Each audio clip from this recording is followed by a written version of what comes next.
Okay, let's kick off this section with the first behavioral design pattern from the famous Gang of Four design patterns book. This one is called Chain of Responsibility pattern, and it is a pattern you use when you want to avoid strong coupling between the sender of a request and its receiver, by giving a list of receivers a chance to handle the request. I'll start with a quick summary of what we are trying to accomplish with this pattern.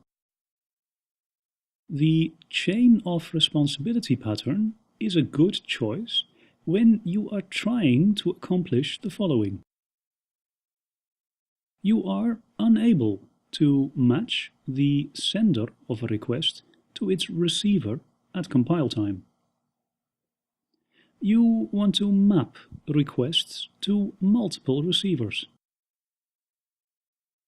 You want a request and forget architecture with a processing pipeline containing many possible request receivers. Okay, let's go through the points one by one. The key concept of this design pattern is that your application architecture generates a stream of requests that must be handled by receiver objects. But the problem is that there is no clear one-on-one mapping between the sender of a request and the receiver of a request. Perhaps the request receivers are configured and instantiated at runtime using factory methods that read external configuration data. Or maybe a single request sometimes needs to be handled by two or more receivers simultaneously. Or perhaps there are thousands of receivers, and it is simply not possible to have the sender keep a reference to every single receiver. The chain of responsibility pattern solves all of these problems. It sets up a request processing pipeline that is made up of a linked list of receivers. The client drops new requests off at the entrance of the pipeline. Each receiver in the list examines the request, handles it if applicable, and then hands the request off to the next receiver in the list. The number and type of handler objects is not known in advance and can be configured dynamically. The chaining mechanism uses recursive composition to allow an unlimited number of handlers to be linked. But make sure there is a safety net to catch any requests which go unhandled.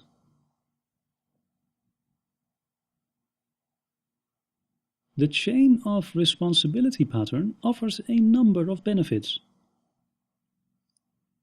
First of all, one-on-one mappings between senders and receivers are not needed. Receivers can be configured dynamically at runtime. More than one receiver can handle a request. And senders do not need to keep references to each receiver. Okay, so the main benefit of this design pattern is that you do not need hard-coded mappings between senders and receivers. The number and type of receivers can be configured dynamically at runtime without breaking the pattern. Another advantage is that you can have multiple receivers handling the same request. Each receiver picks up the request, optionally modifies it, and hands it off to the next receiver. And finally, the pattern simplifies object interconnections in your application architecture.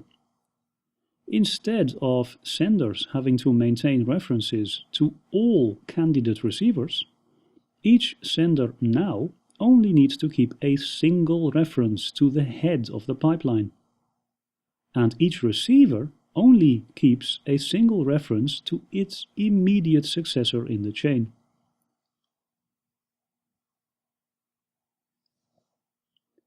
The chain of responsibility pattern also has some disadvantages. There is a small performance penalty, because each request needs to be passed down the chain of receivers. And the pattern increases the chance of unhandled requests. The performance disadvantage is relatively minor. Instead of wiring up senders with their receivers directly, you are now using a chain of receivers instead. If the relevant receiver is all the way down the chain, then there will be a small overhead of redundant method calls as the request is handed down the chain. This can negatively affect performance in mission-critical code. Another disadvantage is that the pattern actually increases the odds of unhandled requests.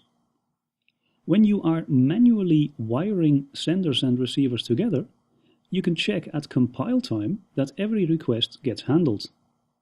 But if the chain of receivers can be configured dynamically at runtime, then there is no way to guarantee that every request has a corresponding receiver.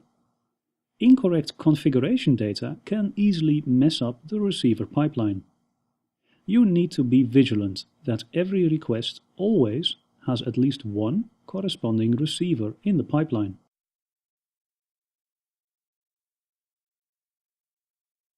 Here is the UML diagram of the chain of responsibility pattern.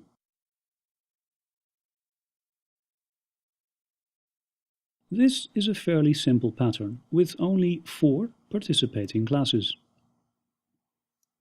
At the head of the class diagram is the handler class, which acts as the abstract base class for all request receivers, or handlers. The class defines one abstract method called handleRequest, which will handle any incoming requests.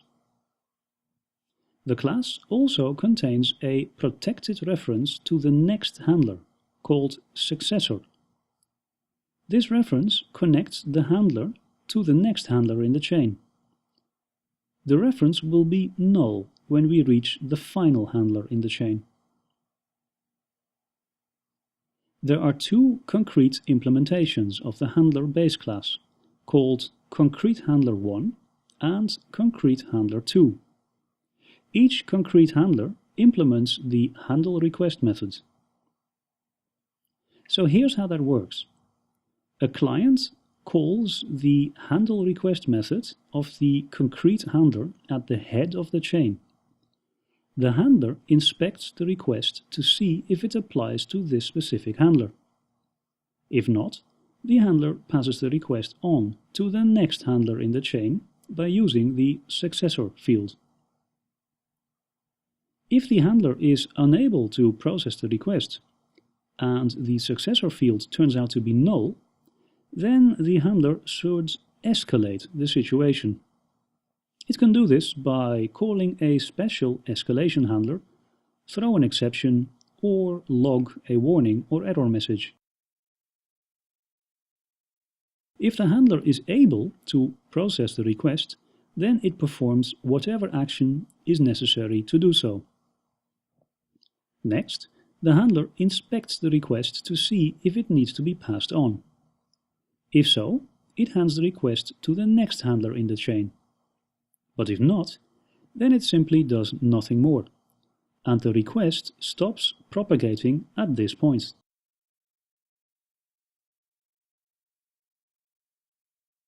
I'm going to use the chain of responsibility pattern to implement a purchase ordering system. So, in this example, I have a large company with executives that are authorized to buy stuff for the company. If you're a procurement manager, you are authorized to make purchases up to $10,000. But if you're the vice president, then you can go much higher, up to $25,000. And the CEO has the most spending power of all, with an authorization to spend up to $100,000. So what happens when someone wants to buy something that costs more than $100,000? In that case, the CEO needs to call an executive meeting and get approval from the entire management team to make the purchase. So here's how you can visualize the company. I have a procurement pipeline that consists of the procurement manager, the vice president, and the CEO.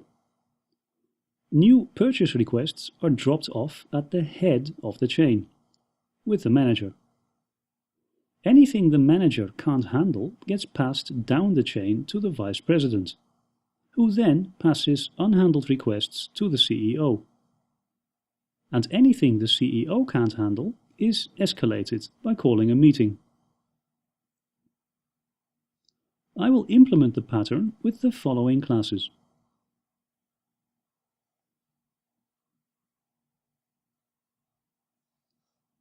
Let's take a look at the code. I'll start with the PO Approver class.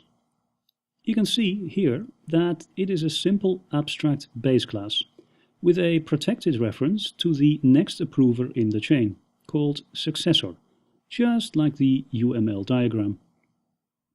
There's also an abstract method called process request, which you call to approve a purchase order. The method expects a single decimal argument which represents the total price of the purchase order. And here is the manager class. You can see that it derives from PO Approver and implements the process request method. The implementation is very simple. The handler checks the total price of the purchase order and passes the request up the chain if it exceeds $10,000. But if the price is $10,000 or less, then the handler processes the purchase order by writing a text to the console. And here is the Vice President class. It is pretty much identical to the Manager class. The only difference is the maximum authorized price here. You can see that the Vice President is authorized to approve anything costing $25,000 or less. And finally, here is the CEO class. The process request implementation checks the total price of the purchase order and processes it if it is $100,000 or less. But for anything above $100,000, the handler writes to the console that someone should invoke an executive meeting to approve the purchase. And here is the client class called PO System. The class has a constructor that sets up a purchase order approval chain consisting of a manager, vice president, and the CEO. And then we have this method here, again called process request, that receives a purchase order request and passes it along to the head of the approval chain.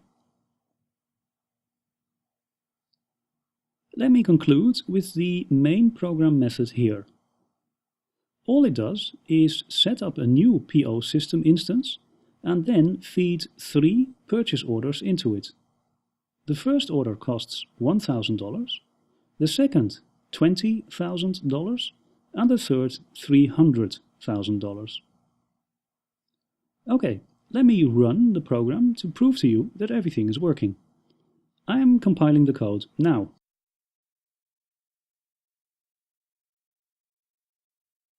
And I'm running the program now.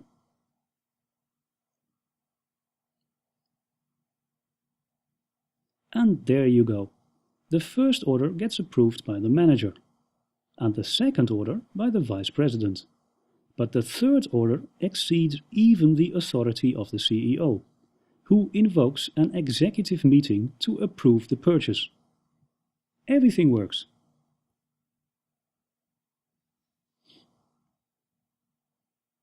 Okay, so here is a quick checklist you can use to implement the chain of responsibility pattern. First, make sure you are unable to match the sender of a request to its receiver at compile time, or that you want to map requests to multiple receivers. Then create an abstract base handler class that declares the request interface. Create concrete handler classes that implement the request interface. Have each handler pass the request up the chain if needed. Define what should happen if no handler can process a request. And finally, create a client class that sets up the chain of handlers and provides a method for submitting a request to the head of the chain.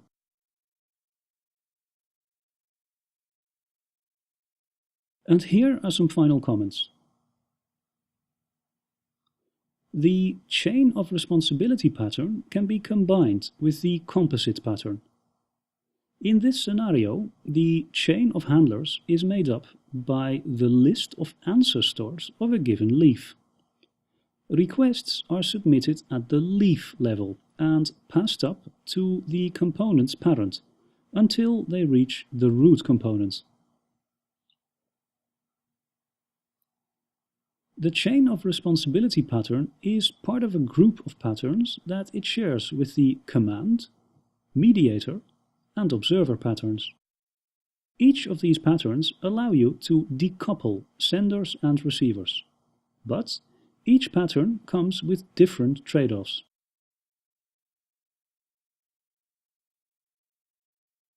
You can combine the chain of responsibility pattern with the command pattern and use command objects to represent requests. This will give you all the advantages of both the command pattern and the chain of responsibility pattern.